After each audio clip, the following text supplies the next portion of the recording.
You know, if you walk long enough with God, not only will he give you friends, but he will send you brothers. And that's exactly who Kyle Rodgers is in my life. Kyle is a pastor, speaker, and performance coach who equips individuals and teams to win in what matters most. But more than that, he's a friend and an example in my life, and I wouldn't be where I am today without his influence. Recently, he came through to Kansas City, and we hopped in the studio to talk about life, leadership, and fatherhood. So I'm excited for you to meet him and jump into this conversation. Let's go.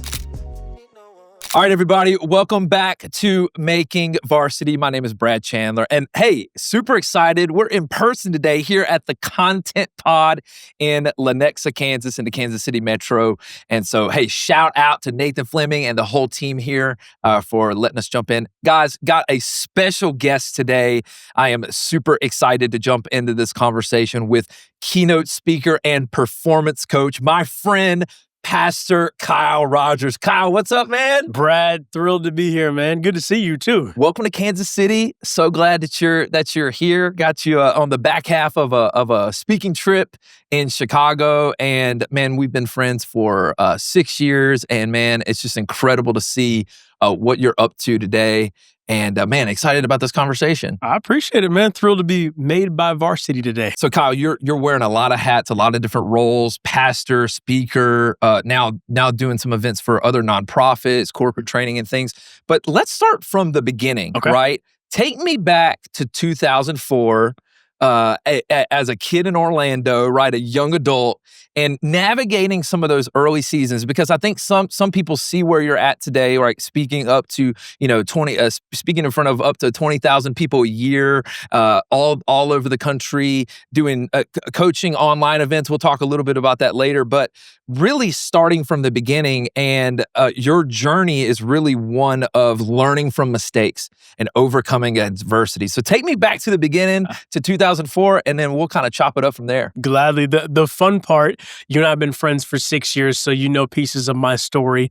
But for the listeners today, we always walk into people's lives about 45 minutes late to the movie of their life. And so we're trying to piece together what's the plot, who's the main characters, and why is this happening the way it is. And so May 2004, I had a 30-day stretch of time where I lost my job, I got evicted from my apartment, and I got asked to leave school because of academic probation for 2 semesters, all within 30 days. Wow. My dad drives up to Orlando because I was at the University of Central Florida. For me, UCF stood for you can't finish. Okay.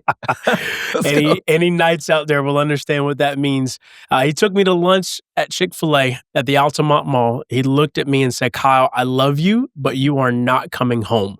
And this began a journey for me that lasted 5 years of learning what it was like to take personal responsibility for the decisions you make, learn how to raise your hand and ask for help, and then learn how to take every courageous next step possible to move out of the immaturity of adolescence and into manhood, which requires a level of personal responsibility every single day. Yeah. This is where the urgency comes from for me to go, you've got to keep the right voices at the right volume. Yes. If you're going to do this, you've got to figure out which voices you're actually going to invite and filter them through. Are they helping me get closer to what I was called and created for, or are they just here to serve themselves or serve what I feel is best in the moment? So even in you saying that, I mean, I picked up on a little bit of a tension in terms of adulthood and growing and maturing and personal development. There's some independence and personal responsibility, but you also mentioned overcoming the pride to raise your hand and say, hey, I can't do this alone.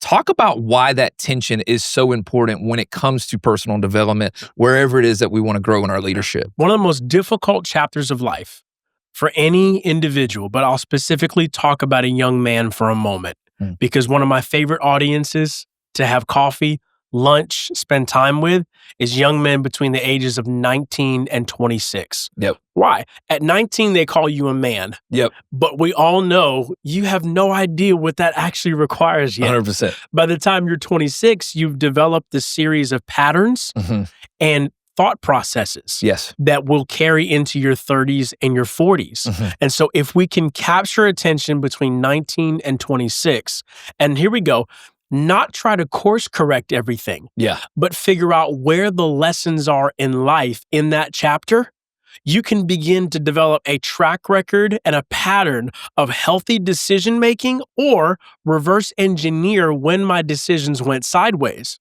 so that I can make healthy next decisions in the days to come. Yeah. And so it's in this moment right here that I found a lot of humility came into play. Yes.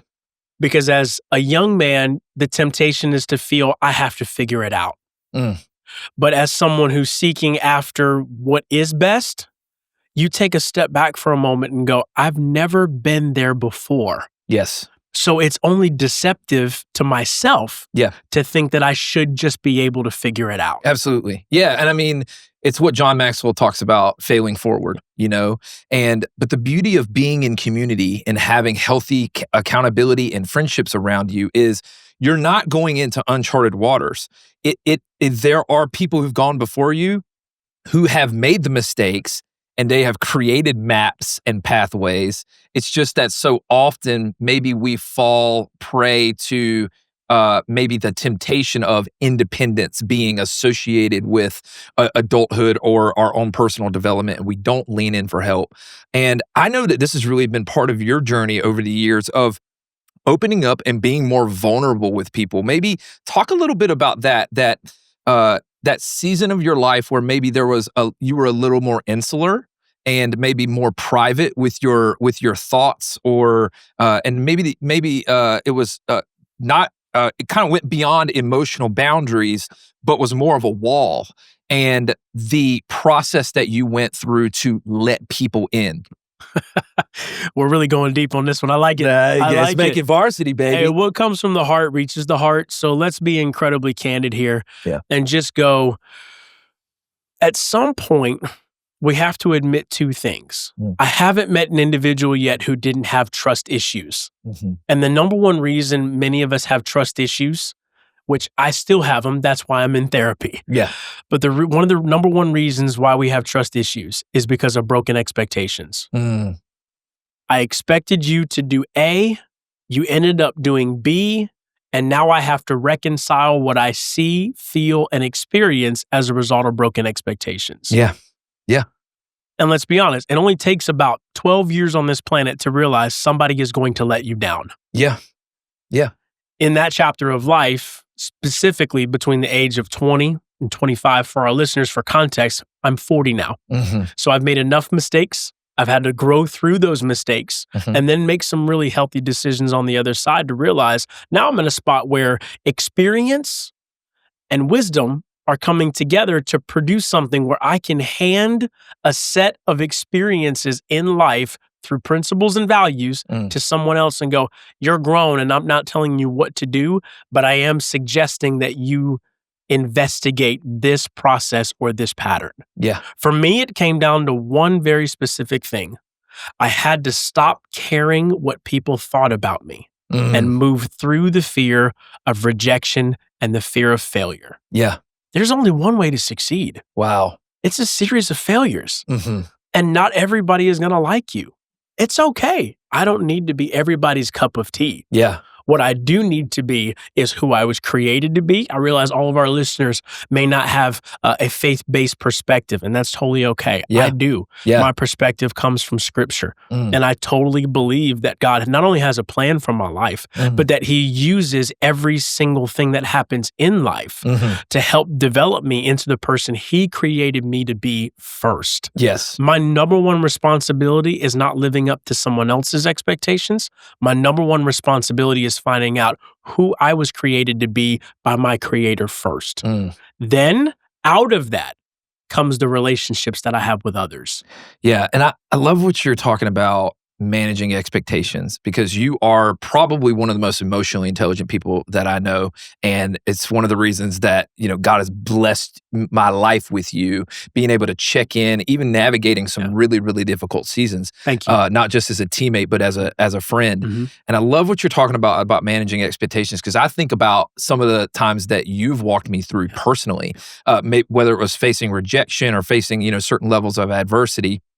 And it reminds me of this book that we read together on our team. Is from Dr. Henry Cloud, called Trust. Yes. He talks about the 5 elements of trust. And there's some that are a little more obvious, right? There's you trust a person because they have high character. You trust a person because they have integrity. You trust a person because they have a track record that points back to, they have a record of being trustworthy.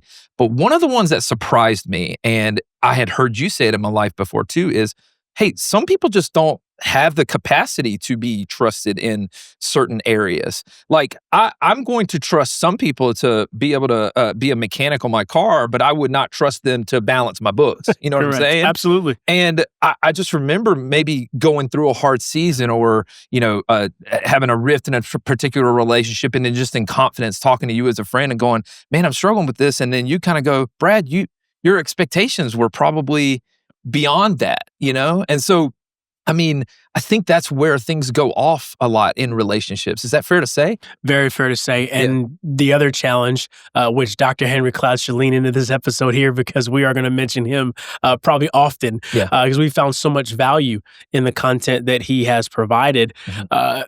One of the challenges becomes having a necessary ending. Talk about it. Necessary ending. Having a necessary ending in relationships does not mean that that person is bad, and it doesn't mean that you are better. It just means that the relationship in that capacity has come to its end. Yes. Some people are seasonal, and some people are meant to walk with you through every season of life. Okay, so I want to push back before we get too into this. Like, I think that there's a habit now in our culture where when a necessary ending becomes apparent, what do? We just cut them off. Yeah. Or you ghost somebody, or you move on. Maybe you speak to this as you're unpacking this. Yeah. How do you honor the season that was while bringing it to a close in the necessary ending that is needed? Yeah. The level of personal responsibility to make sure to check your expectations at the door is a daily process. Wow. Checking your expectations of asking the question, are we growing in relationship, or have I outgrown this relationship? A better courageous question to ask is, are we growing in this relationship, or have you outgrown me in this relationship? Those are 2 very healthy questions to ask. It doesn't make a person bad, because what are we concerned about? We're concerned about letting people down. Yeah. We're concerned that we have to have a crucial conversation or a difficult dialogue. Yeah. Where something changes in the relationship, and that change makes us uncomfortable. Let's clear something up right now. Change is neither good nor bad. Change just is. Yeah.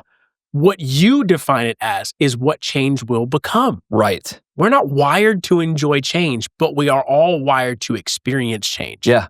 So it's in this. Am I making sense today? No, it makes perfect sense. I think you even say, in one of your keynotes in Make It Count, you talk about how we don't just change for change's sake, but we change to lead to more effectiveness. Absolutely. Yeah. If change doesn't happen to lead me to effectiveness, then I'm just lost in the winds of change, and I'm not sure where the winds of change have blown me to. Okay. Unpack that a little bit. Absolutely. All right. Change is going to take place. For example, I now have gray hair that I did not have 10 years ago. Come on, sir. This is called wisdom. Call me Unc Status. Uncle Kyle Let's is go. In the house. Let's talk Better be careful. about You're 20 years from Pops. So hey, I'm fine with that. I'm the weird guy. I'm the weird guy who has waited his entire life to be 40. Yeah. I'm excited about being 60 one day. My life goal, I'll put it out there right now, is to be 100 years old. Let's go. This is what I desire to do. In this, though, change is inevitable. Change is going to happen. There's a set of mobility exercises that you've seen me do as a friend, and you clown me for using my resistance band on a daily basis. This man loves him some tools, man. He got his rubber bands. Got my resistance warm band. his golf swing up. It's exactly He ain't right. pulling no muscles, y'all. It's happening. No. All right. But I realize that change takes place. An area that's been difficult for me when it comes to change is that I love to eat like I'm 22. But I am not a college senior anymore. I am a 40-year-old man with real life kids. For sure. The winds of change have come. Yeah. Okay. Either I'm going to let the winds of change blow me whatever direction that they want, and I'm not going to be intentional about making next steps, or I'm going to realize that change is inevitable. And I'm going to have to be intentional about being flexible and adapting in every season of life. Yeah. So, I mean, as you take those next steps in personal development, talk a little bit about new mistakes versus old mistakes. Because that was one of the cultural values at the chapel, the church that I was on staff for some time. We talked about making a new mistake. So what's the difference between maybe returning to some of those old patterns versus those new mistakes that give you data to move forward? Absolutely. And shout out to our pastor, Pastor Q, at the chapel. None better. The most secure leader that I have ever seen up close and had the privilege of being able to be led by. Yeah. And he makes that statement all the time. Hey, make a new mistake. Yep. Why? A little street knowledge here. I've heard this phrase before that stupid people make the same mistakes over and over again. There you go. Smart people learn from their mistakes, but wise people learn from everyone else's failures. And I would say brilliant people find out how to make the mistakes faster so that they can learn from them and then grow and build a foundation. Absolutely. Yeah. Mistakes means that I tried. Yeah. Making the same mistake over and over again is actually a decision. So your dad has been a voice in my life in different seasons. And I remember one time I was navigating a particular season and I was like, look, I'm trying. He goes, no. There is no trying. Yes. There's only training. That's exactly Sounds like right. You've heard that before. Oh, 1,000 times plus one. Okay.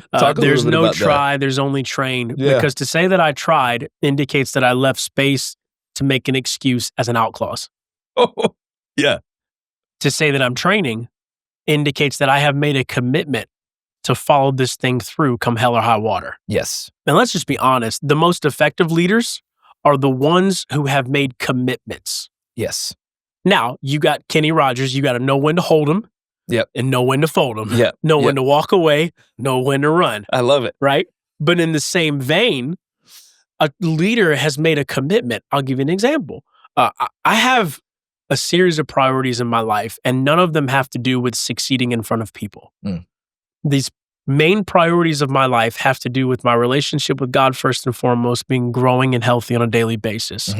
Then it is making sure that Danielle knows that I love her and I will show up for her as her husband until the day I leave this earth. And then the third priority I have is making sure that our two kids know that dad is present, available, and will show up for them every opportunity that I get. Yeah. My measure of success is based upon how consistent I can be over a long period of time in these specific areas. Yes. This is not a moment for me to go, this is about self-development and self-help, even better said. No, this is a moment for me to go, these are my priorities.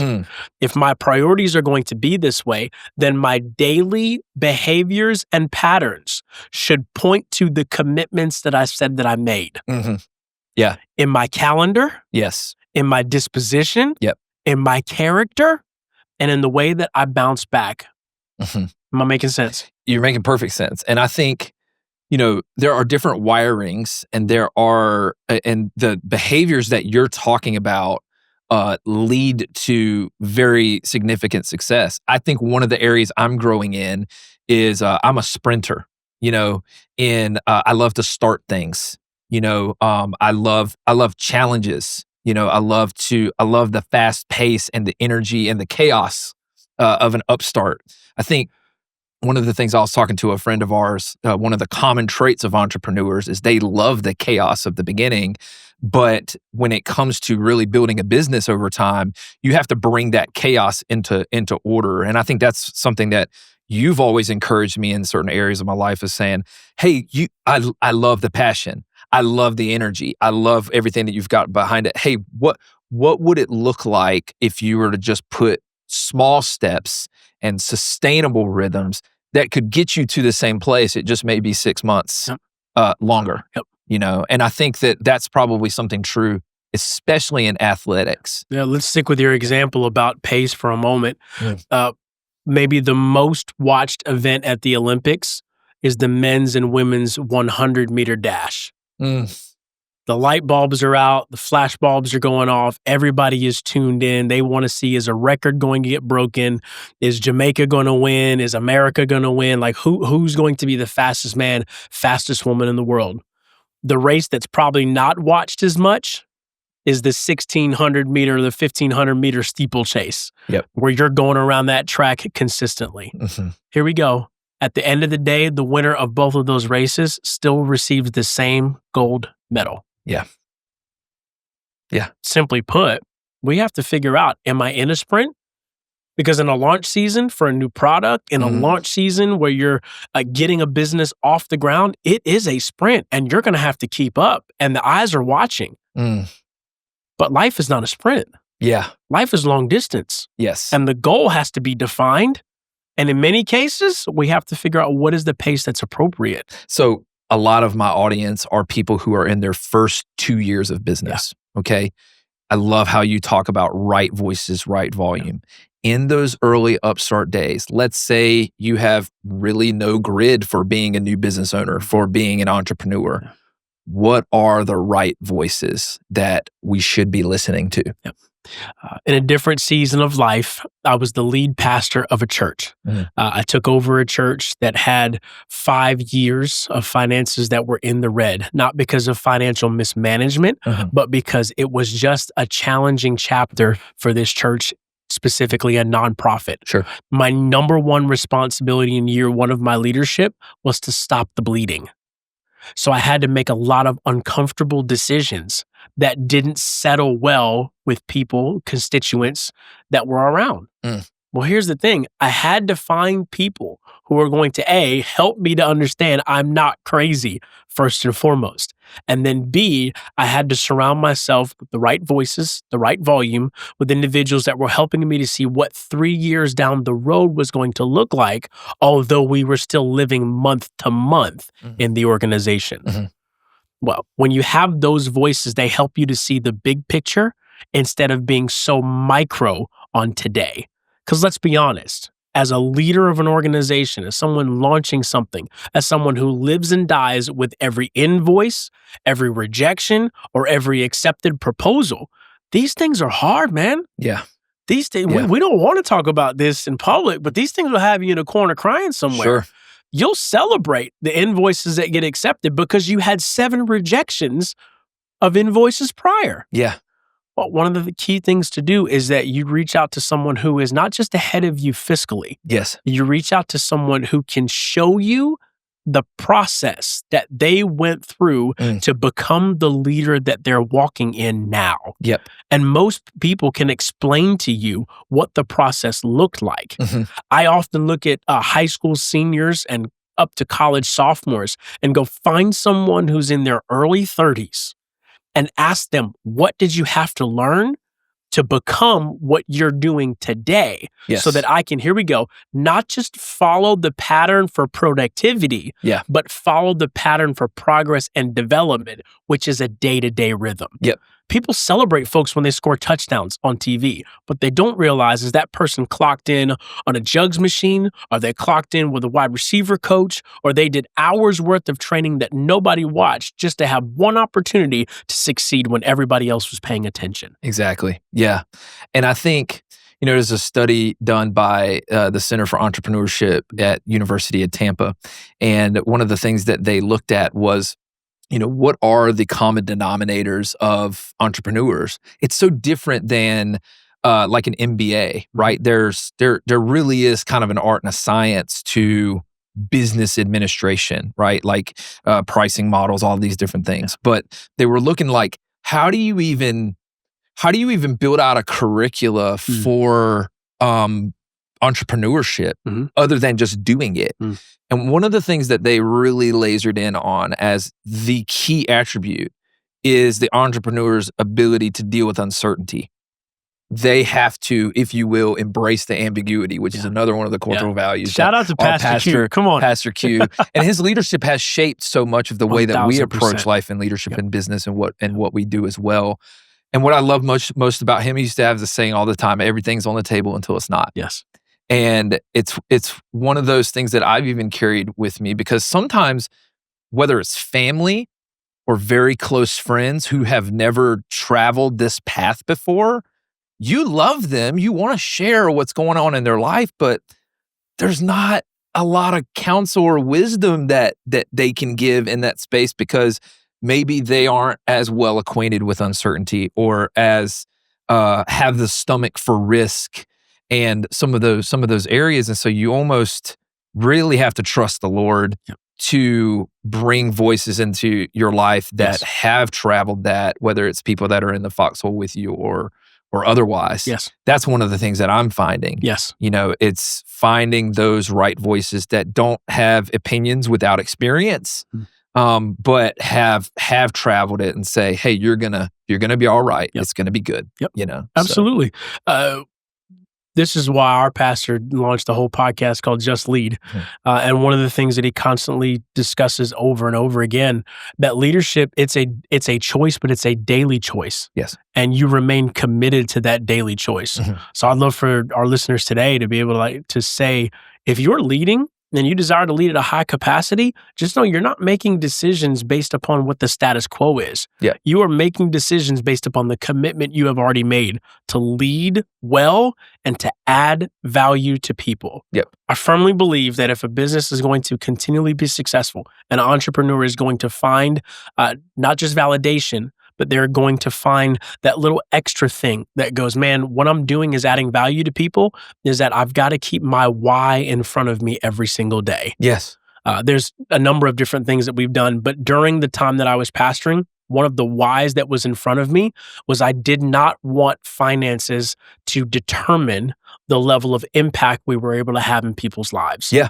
When your bottom line is cinched at the end and you can't seem to see next year because you can't see next month, your impact is stifled. Yeah. Well, we're going to put ourselves. So the decisions we made were because we didn't want to be taxed financially. The decisions that we made were we didn't want to feel like we were moving month to month. We wanted to move, here we go, project to project, moment to moment. We wanted to move opportunity to opportunity. And so as a result, we turned it around. When I say we, there was an incredible team, including Danielle, that really helped us to turn the tide. As we turned the tide, we went from losing, being in the red for 5 straight years, to breaking even in year 6, to then never seeing the red ever again. Yeah. And it gave us opportunities to be able to celebrate people, to meet needs, to help a single mother with her bills for that month. Yeah. To be able to help. We were able to even celebrate a high school football team who had won their first district championship in over 4 decades. Let's go. And the church was able to come through and get championship t-shirts that were given out on the field after the game was over. You say, Kyle, what difference does it make that we're giving out championship t-shirts? It's not the t-shirt that was given out. It's the fact that someone came and celebrated a group of young men, that this may be one of the key celebrations they remember for the rest of their lives, and our church got a chance to play a part in that moment. What if I told you that your voice could be the most powerful asset in your business? And what better way to use your voice than starting a podcast? In fact, a comprehensive podcast strategy could be the missing link in your business's marketing mix. But how do you get started, and how do you make sure that it actually works? That's where my team at Made by Varsity can help. Made by Varsity is a full-service podcast agency that helps brands and entrepreneurs establish trust, build connections, and grow their business. So whether you need coaching and consulting to get set up, or you need turnkey solutions to manage and market your show from week to week, we've got you covered. Just head over to madebyvarsity.com and book a call with me today. All right, back to the episode. Talking about just friendship as a whole and relationships that need to be at the right volume. One of the things I've found too is that, sometimes when you're navigating challenges or you're navigating struggles, there's maybe one set of people that you can kind of lean into. It takes, I think, an even more dear friend for somebody that will celebrate a success with you. It's one of the things I've always been grateful about with our friendship, because if I win a big contract and then there's been some big wins in your career as well, you're one of the first people I call. I'm one of the first people that you call. And I love that because there's such a safety in the relationship to where it goes, I'm not bragging in that, right? That there's not like a pride attached to that. And that's a unique level. Like that's a next level type friendship, like a foxhole person that's in the trenches with you, to be able to celebrate, not just to be with you in the low moments, which you need friends like that too, but also somebody that's going to be able to celebrate you when you knock it out of the park and you land that deal that maybe you didn't expect that you would. Yeah, 100%. Yeah. A lot of times what gets elevated in relationships is that I need someone who's with me when I'm down. Yeah. The other part is success can be threatening because it evokes levels of insecurity in others. Exactly. And it does. It makes you more reserved to share in those successes because you don't want it to come across a certain way or whatever. It's like, well, we say we don't want it to come across because we have acquiesced to the insecurity of others who don't know how to celebrate success. Okay, go there. Absolutely. Yeah. Well, Coach Prime says it all the time. He says, do not allow my confidence to offend your insecurity. Shout out to Coach Prime. Sure. But it's in this moment, though, that you look and go, hey, if I can't celebrate the fact that you won, like it's hard to win. Yeah. It's difficult to win. Yes. This is why in a soccer match, the entire team runs on the field and celebrates one goal. Because it's hard. Yes. This is why a team celebrates a home run, because it's difficult. Yep. This is why they throw parades in the middle of an entire metropolitan city when a team wins a championship. It is hard. Yeah. I think the earmark of a great friend, which you are one, and I'm thankful for our relationship, is that you don't just get in the foxhole with me when there's live ammunition flying at us in difficult moments and I'm getting rejected. Can you truly celebrate a win with me to where it feels like, hey, you not only were with me along the journey, but you also know how to clap for me when I'm winning. Yes. That may be one of the big indicators that if you don't have that equal bit of getting checked in accountability and challenged, but also celebrating, you may be in the wrong room. I would wholeheartedly agree with you. And I would also attach onto that if you find yourself in a space where you're wondering who's celebrating you, it's time to start looking for a different room to be a part of. Yeah. Because one of the things that I'll just speak on our relationship, since we have the unique privilege of being friends and discussing this topic, is that he's lucky, right, guys? Come on. I would wholeheartedly agree and say I'm blessed, man. I'm grateful. I am grateful. But if I'm in a room and in a space where your success now seemingly puts up bigger numbers than mine, right? I have to ask the deeper question if I'm not as happy. Is your success evoking an insecurity? Am I falling into the comparison trap? Another voice that stifles relationships more often than we like to admit out loud is that, how could this person be doing this when I'm better than they are? Yeah, maybe in your head, but that person's getting the check. Yep. That person's getting the invoice. That person's you fill in the blanks there. Yeah. Well, let's celebrate it. Man, I have some friends of mine that are wildly successful. Wildly successful. And one of my favorite things to do is to watch them to win. And one of my favorite things to tell them is, man, it is fun watching you win. Yep. It is fun watching you experience what you're doing right now. Because what it does is it helps me to remain in a humble posture of realizing I've been given the opportunity to be in a very small circle with this person. And the least I can do is to celebrate when they get somewhere where they've wanted to go. But we've been trained from such a young age that life is this zero-sum game, that in order to win, somebody else has to lose. And the reality is that you can build a honey empire without tearing somebody else's building down. Yes. And that's why I think having those relationships that are really going to celebrate you at every step. I mean, what if somebody's listening to this and they're sort of at the point where they're kind of going, hey, I don't know that I have that. Where do I go to get it? Yeah. That equal bits, challenging, accountability, but at the same time, hey, like, are going to celebrate me when Because it feels lonely, right? That's the thing. Like the entrepreneurship game is lonely. Yes. And so where do you go to get it? Yeah. I heard somebody say this. They said, before you branch out and launch something significant, one of the first things you need to build is a community and a support system. That's good. You need people around you who are going to help put things in perspective. Because sometimes what feels like a gigantic loss on an individual level is actually just a lesson when you have the right voice that can help you to see the thing that you've extracted. Yep. For those who are launching out, like who are you going to give permission to tell you, hey, you're done working today? Yeah. You just need a good friend sometimes to go, hey, we're done. We're going to go get a steak. Yep. And you're not going to pull out your card and try to pay for it. I'm taking you to dinner because you just need to take a deep breath. Yeah. Here's a rhythm that I would suggest for someone that's an entrepreneur starting a business, in a business. You're in the dog days right now. We're grinding.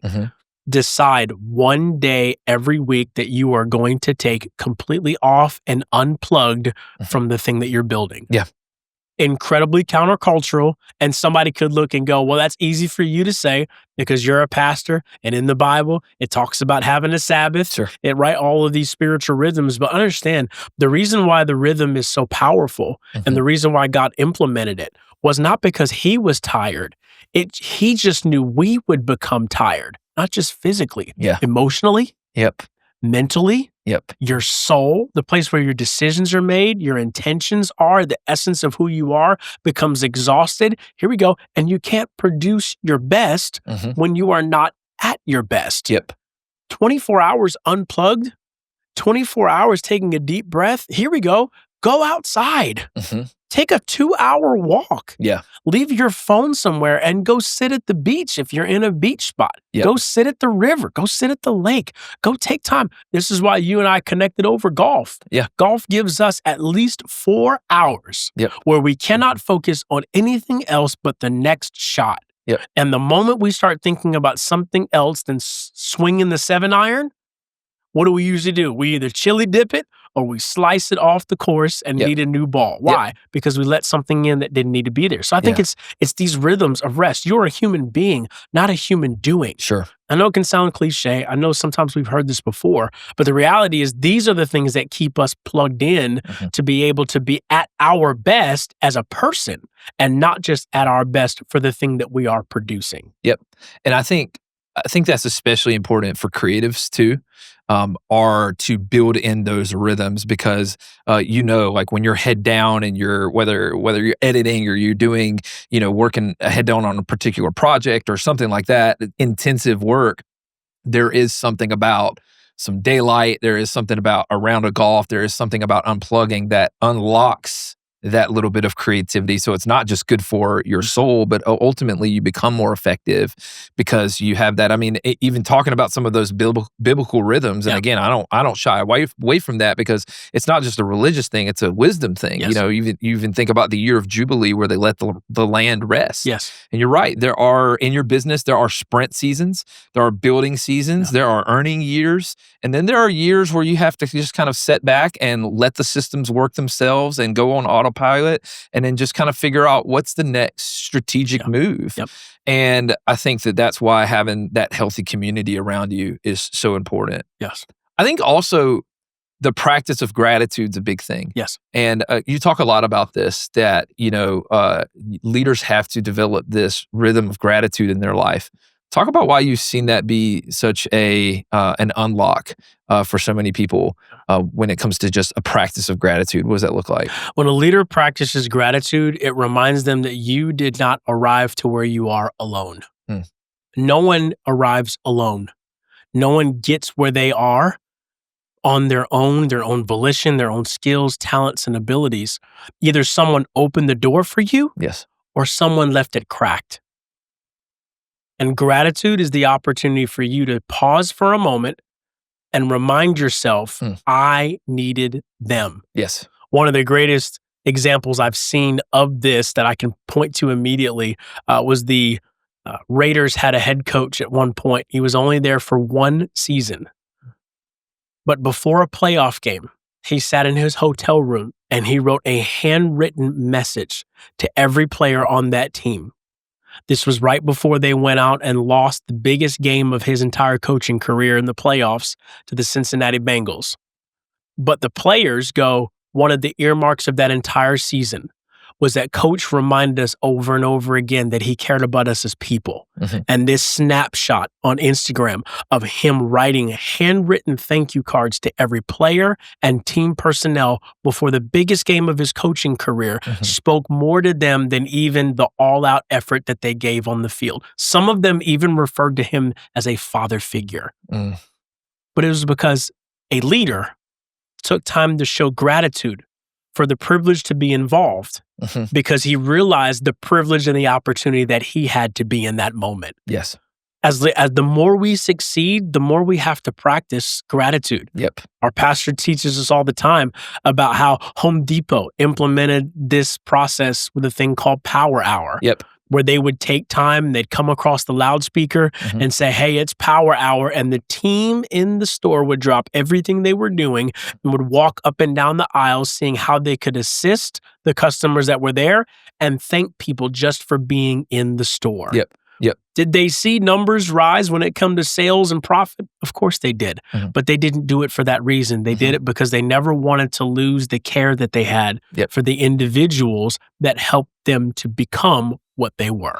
And it requires this level of intentionality. It's slowing down where it's deciding and committing to step back from the task at hand and look to the people that are making it happen. I mean, it is one of the best practices that I think any entrepreneur, any leader that they can do.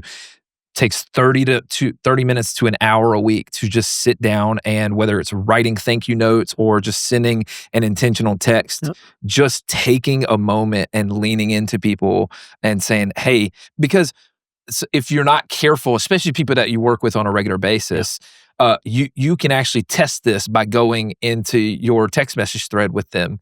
And I remember I went through a season of this when I was doing youth ministry about 10 years ago. And there were certain people on my team that were super dependable. But then when I would look at our text messages, every single communication they got from me was a request. Every single communication they got from me was a follow-up. Hey, did you complete that task? Hey, did you take care of this? Hey, did you send that email? Hey, did you get this thing done?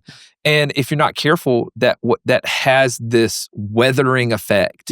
Where then the relationship becomes about this commoditized. It's it's no longer a relationship. It becomes a contract. Here's a healthy rhythm that I like to teach to leaders and those who are on their way into leadership. Put yourself in the position of the people that you lead or want to lead for a moment and ask yourself this question. When your name and face pops up on their phone, what emotion do you believe is evoked when they see it? Is it, oh man, it's Brad?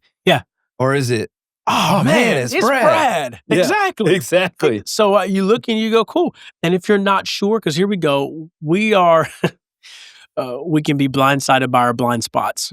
It's a courageous question, but you're a leader. So be courageous. Ask the question. Ask the people you lead, hey, without consequence, this is not going to be held against you. I just have an honest question. When you see my name pop up on your phone because I called, or you see a text message come in, is it an eye roll or is it excitement? Is it joy or is it, oh crap, what do they need now? Yeah. Some of us are probably afraid to ask that question. But when we ask the question, though, here we go. We're practicing what it is to be a courageous leader. Because we will only be as effective as we are willing to admit we have blind spots and allow people to help us navigate through our blind areas. Yeah. And you talk a lot about, this is one of the things that just I think in friendship conversations, talking about how people experience you. If we're going to talk about how we lead other people, and we're going to talk about how we interact with other people that we're trying to bring in as prospective clients, right? Let's pause though. If you're married, when's the last time that you asked your spouse how appreciated they feel for the contribution they're making to this organization? Because if you're married and you're an entrepreneur, a business owner, a leader, you are not doing it alone. It is a family thing. Well, they don't clock in with me. They don't ride in traffic. But they support you. So when's the last time you took a moment to reach out? The thing I do, I try as hard as I can to not take phone calls when I'm driving my kids to school or picking them up from school. Right. Sacred space. Absolutely. Yeah. And if people can't respect that in a phone call, then it just lets me know that there's now a new boundary where I don't even pay attention to their call until I'm at a spot where the kids are not involved. There are times where it's inevitable I need to take a call or make a call. And right after I hang up the phone, I go, hey, Savannah, Kyrie, thank you for allowing me to take that phone call. Now you have my undivided attention. Some would look and go, Kyle, come on. Like, they're kids. They're 9 and 5. Exactly. But I respect them as the closest people in my life. Yes. And if I want them to respect others down the road, their future spouse, the people they work with, work for, or their own kids one day, I want to plant seeds as a dad that just goes, Dad cared about me even when I was 5. Even when I was 9, to practice what it is to be thankful. To be fully present. 100%. Dads matter. Want to talk about it. So you've got this 2-night event coming up. Yes. And super excited about this. I want to yell right now, but I don't want to blow Nathan's eardrums out, who's got headphones.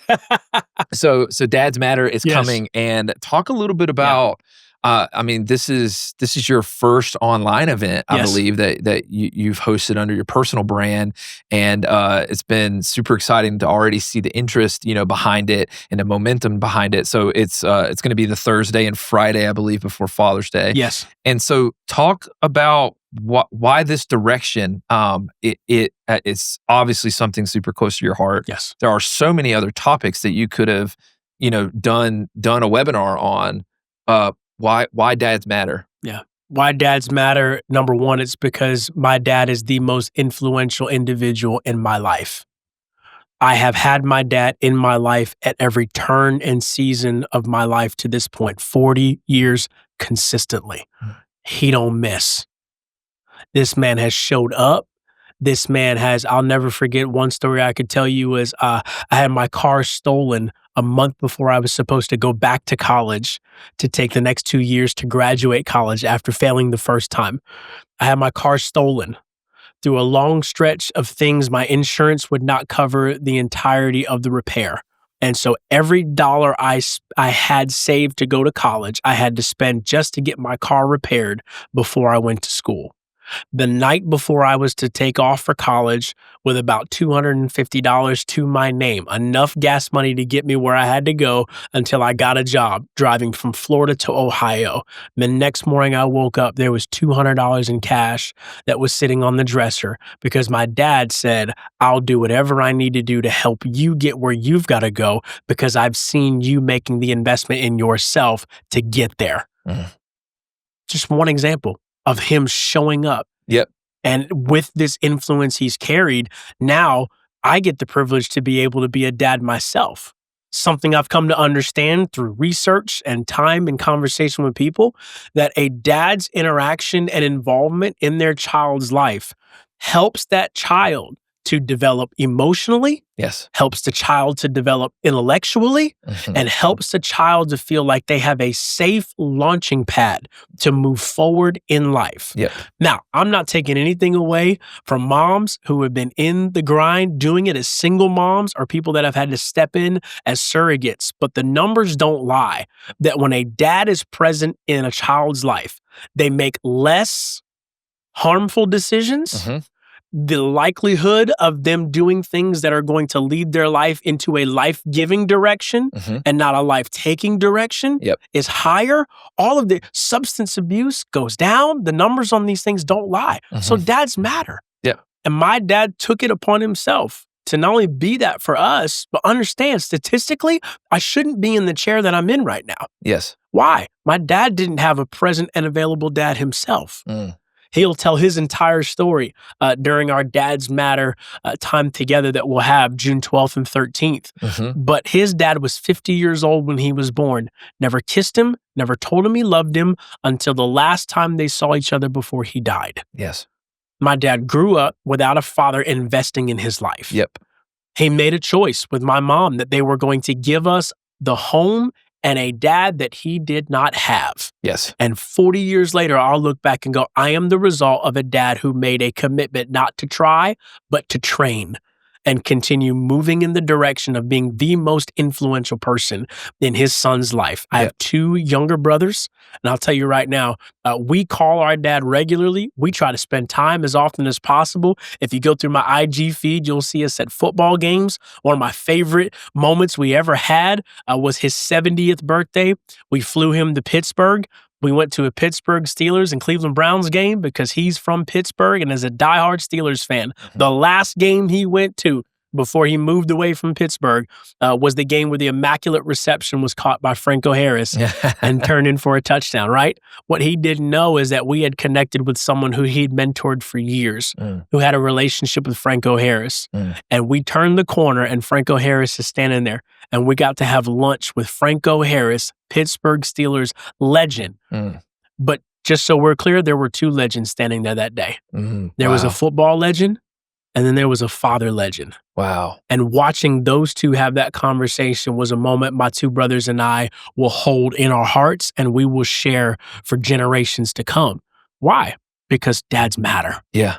And, talking about even our pastor, something he said all the time is, so many leaders, I think, seek a platform, but are you famous in your own home? Yes. And that is something that I've carried with me, and even making this transition and taking this step of faith, not into entrepreneurship, but to a new city. I didn't move here to start a business. I moved here to be a dad. Yes. And so it is one of those things that's so close to my heart, and to see you launching into, I just think you're equipped for this. I think that you are the voice for this, and respecting your contributions to this. The resources are thin when it comes to fatherhood, godly, masculine fatherhood. Right? What's one thing that you would want them to take away at the end of that experience? What can they hope to? I guess, what kind of wind in their sails, what kind of confidence can they walk away with after spending this time together with you and your dad? Yep, that's a great question. I believe personally that a confident dad is a resource to his family and is an unstoppable dad. Well, what does confidence come from? Repetitions.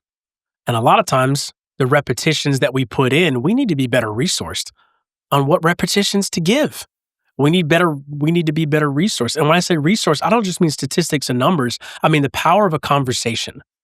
Oh, thank you for your encouragement. Thank you for nudging me along the way over the last few years to go, hey, man, I think you need to step out and really consider doing this.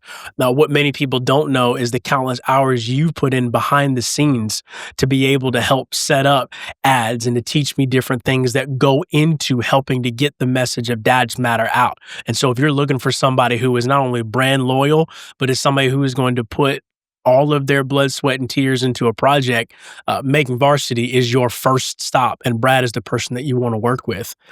Shameless plug, by the way. Appreciate that. Absolutely. On top of that, I want a dad to walk away feeling like he has somewhere to talk. He has someone to talk to. Yeah. He's confident in the reps he's putting in. Somebody gave me freedom one day. It's like 85% of parenting is guessing. Yeah. Oh, dear God, thank you. Yeah. Set my soul free. Sure. But in the guessing, here we go. In the guessing, at least I can make an educated guess. At least I can know, hey, I'm going to try these 2 or 3 things and let's come back to the drawing board and see how it works. Yep. Danielle and I fully believe that we're raising 2 leaders. Well, the language we have to use with leaders and the restraint that we have to practice to not stifle their spirit while they're learning how to express themselves and grow and develop. This is stuff we need help with all of the time. Yeah. There's a number of guys that maybe didn't have a present and available dad in their life. Sure. And they're breaking a generational cycle of fatherlessness in their home. Yep.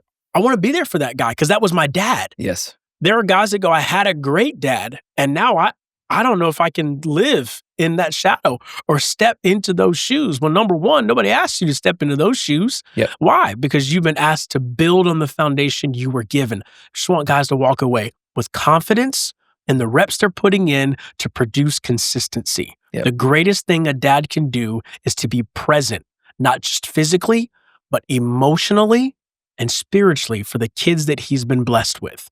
whether it's a co-parenting scenario where you're learning how to do it in the time that's been allotted to you, whether they're in the home, whether you're navigating through grief because of the loss of a loved one or the detachment because someone is incarcerated right now. There's so many different spots where fatherhood takes place. Yep. And Dad's Matter is a spot where we want that guy to see himself as, I can be in this community. I can find resourcing. I can gain confidence. And this came through a conversation. Yeah. This is not a call to guys to do better. Yeah. This is a call to dads that go, hey, I'm giving what I've got.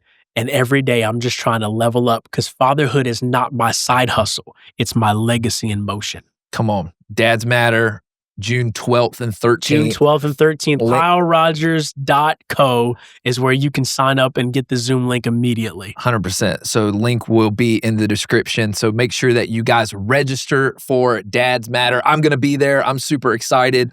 We're going to be hanging out, and man, I'm so excited for this. I'm so excited for you as you're stepping into this next chapter too, building out like more people. It's what's great about these ads that we're running right now is that there's a lot of people that are getting introduced to you for the first time. Yes. And so the secret is out. Yeah. And I'm really, really thrilled about how this is going to resource dads and men that want to be dads even.